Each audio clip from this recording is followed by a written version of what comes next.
안녕하세요. 김지훈 목사입니다.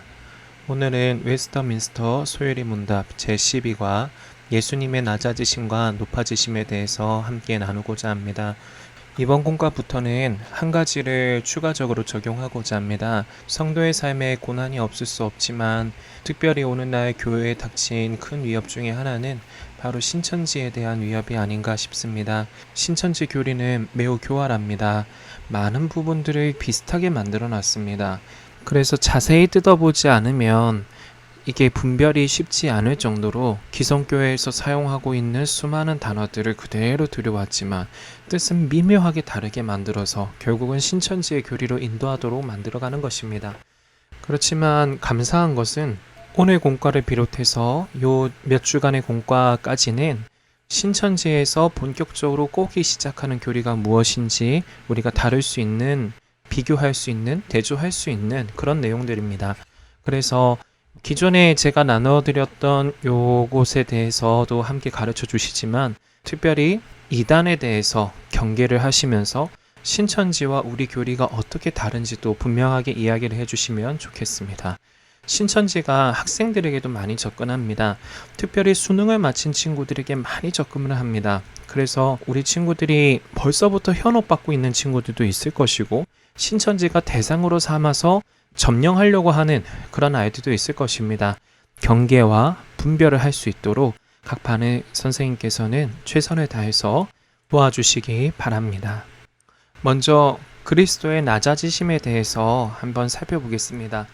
낮아지셨다라는 말은 원래 높으셨다는 말입니다. 그래서 우리가 고백하는 예수님은 어떤 분이시냐면 참 하나님, 삼위일체 하나님, 태초 전부터 하나님과 함께 계셨고 하나님의 본체 그 자체이신 삼위일체 하나님이십니다. 그래서 예수님은 피조물이 아니시라 하나님 그 자체이시고 하나님의 영이 임해서 하나님의 아들이 되셨거나 말씀이 임해서 하나님의 아들이 되신 게 아니라 처음부터 예수님은 하나님의 아들, 하나님의 본체, 영광스러운 하나님이셨습니다. 그렇지만 우리가 아는 바와 같이 우리 예수님께서는 그 모든 자기의 권리를 포기하시고 사람의 몸을 입고 이 땅에 내려오셨습니다. 예수님은 죄인도 아니셨고 낮아질 필요도 없으셨지만 그 모든 당위성을 요구하지 아니하시고 우리를 섬기기 위해서 이 땅에 내려오셨습니다. 아버지의 뜻에 순종하셔서 자신의 모든 권리를 포기하고 이 땅에 내려오셨습니다. 그래서 우리가 이 예수님의 복음, 예수님의 은혜를 생각할 때 예수님의 이 낮아지심이 나에게 본래 당연한 것이 아니었구나. 이것이 본래 나에게 당연히 요구되는 권리가 아니라 내게 특별한 은혜였구나. 이것을 한번 되새겼으면 좋겠습니다. 왜 어느 영화 대사에서 이런 말이 있었지요? 호의가 계속되면 권리인 줄 안다고.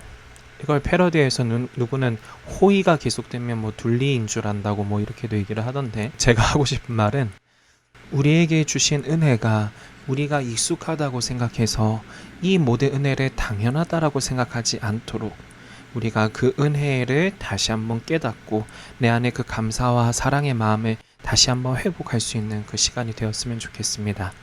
신천지의 교리에선 예수님의 낮아지심을 얘기하지 않습니다. 왜냐하면 예수님은 단지 피조물일 뿐이라고 이야기를 합니다. 다만 하나님의 피조물이었지만 하나님의 영이 그 가운데 임하셔서 혹은 말씀이 임하셔서 하나님의 아들과 같이 된 분이라고 고백을 합니다. 그래서 예수님에 대해서 하나님의 아들이라는 말도 쓰고 성자 하나님이란 말도 쓰지만 태초 전부터 하나님과 함께 계신 창조주이시자 하나님의 본체이신 예수님이라고 고백하지 않으며 또 한편으로는 낮아지신 예수님이라고는 절대로 고백할 수가 없습니다. 왜냐하면 예수님이란 존재는 아까도 말씀드렸듯이 피조물인데 특별하게 된 존재라고 얘기하기 때문입니다. 이러한 신천지 교리적인 특성 때문에 신체로 신천지 이 교리 교재나 어떤 수업을 들을 때 예수님이 그리스도이시고 예언의 성취라는 부분을 굉장히 강조합니다. 하나님의 아들이라는 말도 쓰고 그리스도라는 말도 쓰고 성자 하나님이란 말도 쓰지만 그 미묘한 의미가 우리하고는 많이 다릅니다.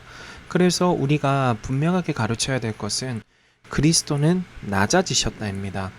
태초 전부터 하나님과 함께 계셨던 하나님의 본체이셨던 하나님과 함께 천지 만물을 창조하셨던 그리고 이 땅에 사람의 몸을 친히 입고 내려오신 스스로 낮아지셔서 비천한 상태로 탄생하시고 율법 아래 나셔서 현세의 비참과 하나님의 진노와 이 저주의 죽음을 당하신 장사 지낸 바 되신 죽음의 권세 아래 머물러 계시기까지 하신 하나의 보좌와 모든 권세와 그 모든 권리를 다 내려놓으시고 이 땅에 스스로 낮아지신 참 하나님, 그분이 곧 예수 그리스도이심을 우리가 분명하게 가르쳐야 되겠습니다.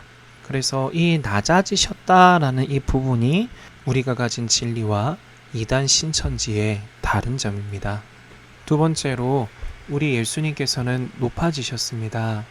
예수님께서는 3일 만에 살아나셨습니다. 하늘에 오르셨습니다. 하나님의 우편에 앉아 계시고 그리고 마지막 날에 세상을 심판하러 오실 것입니다. 여기서 우리는 두 가지 포인트를 생각할 수 있습니다. 첫 번째는 예수님께서는 3일 만에 살아나셨습니다. 지옥 형벌은 영원합니다. 그런데 예수님께서는 죽음의 이 사망의 고통을 영원히 겪지 아니하시고 3일 만에 살아나셨습니다.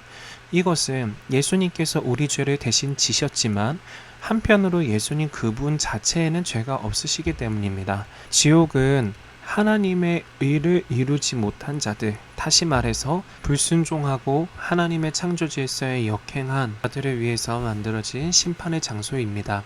그러나 예수님께서는 하나님의 의를 만족하셨습니다.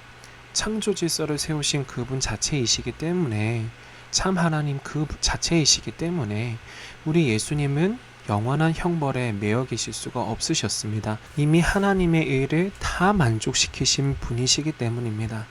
그래서 예수님께서는 사망의 고통을 겪으셨지만 영원히 겪지는 아니하시고 하나님께서 성령의 능력으로 예수님을 다시 살리셨습니다. 그래서 우리 예수님께서는 3일 만에 다시 살아나셨습니다. 또 한 가지 포인트는 우리 예수님은 하늘에 오르실 뿐만 아니라 하나님 우편에 앉아 계시고 심판으로 오십니다. 또 다른 성경 구절에서는 우리 예수님께서 만유의 주가 되셨습니다. 성부 하나님께서 누리시는 영광과 권세를 성자 하나님도 같이 누리시게 되셨습니다. 예수님 그분께 뭐가 부족함이 있다고 하늘로 다시 올라가셨으면 됐지 그 무한한 영광과 은혜가 굳이 필수적으로 필요하셨겠습니까? 그러나 우리 하나님께서 예수님을 이와 같이 높여주심은 예수님을 믿는 자들에게 주어지는 영광도 말씀하시고 특별히 예수님과 함께 십자가의 고난을 겪는 사람들, 자기 십자가를 지고 예수님을 따르는 그들에게도 주님이 영광을 주시겠다라는 본을 보여주신 것이기도 합니다. 서구 문화권, 기독교 문화권에서 이런 속담이 있잖아요. No cross, no crown. 십자가가 없으면 영광도 없다. 고난이 없으면 영광이 없다는 거죠. 그러나 이 높아지심에 대한 교리가 우리에게 교훈하는 것은 cross, crown. 십자가를 지라는 것입니다. 그러면 영광을 주신다는 것입니다. 우리는 예수님과 연합한 자입니다. 예수님과 함께 십자가에서 죽었습니다. 우리에게도 부활의 영광이 있습니다. 또한 예수님과 연합된 우리는 예수님과 함께 자기 십자가를 지고 예수님의 남은 고난을 우리의 육체에 채우면서 살아갑니다. 그들에게도 부활 후에 상급과 영광이 있음을 보여주시는 것입니다. 우리는 예수님과 연합한 자이기 때문입니다.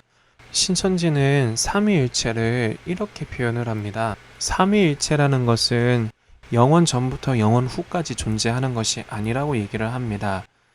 세 개의 보좌가 있습니다. 이 세 개의 보좌가 한 육체 안에 깃들 때 그때서야 삼위일체가 이루어진다라고 얘기를 합니다.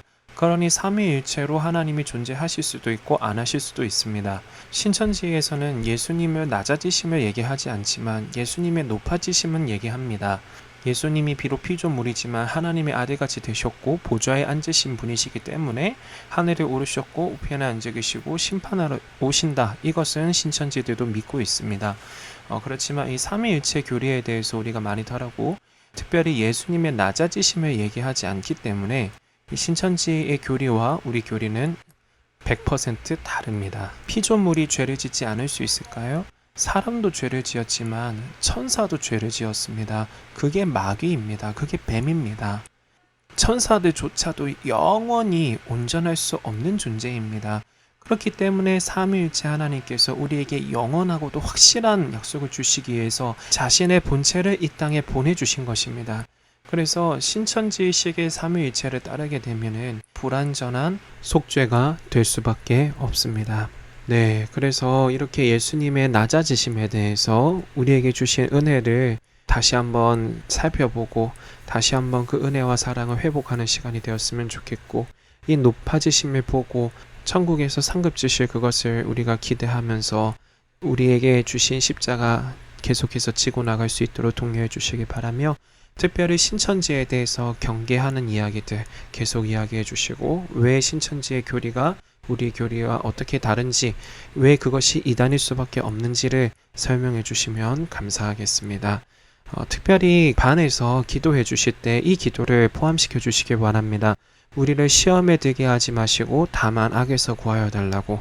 지금 이 대적들이 우리를 틈타려고 하는데 우리 주님께서 가르쳐 주신 이 기도문을 가지고 이 마귀의 세력들 완전히 무찌를 수 있도록, 우리가 영적인 승리에서 승리할 수 있도록 이 기도를 함께 해주시기를 부탁을 드립니다.